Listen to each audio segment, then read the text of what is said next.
যুক্তরাষ্ট্রের নায়াগ্রা ফলসে আগামী ২৯ থেকে ৩১ আগস্ট ৩৯তম federation of Bangladeshi association of North America FOBANA সম্মেলন অনুষ্ঠিত হতে যাচ্ছে।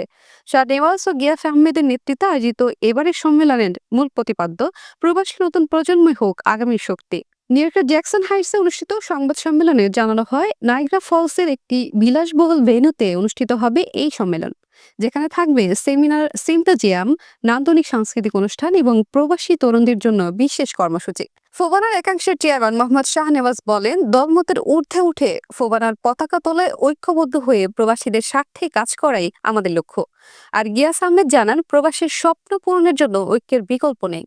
সম্মেলনে মূলধারার রাজনীতিকদের অংশগ্রহণ, নতুন প্রজন্মের অংশগ্রহণ বাড়ানো এবং বাংলাদেশের সংস্কৃতি ও ঐতিহ্য তুলে ধরা হবে প্রধান অগ্রাধিকার। এছাড়া স্মরণিকা প্রকাশ, বিজনেস লাঞ্চ, অভিজ্ঞতা বিনিময় এবং সাহিত্য সংস্কৃতি বিষয়ক আলাপ আলোচনা থাকবে।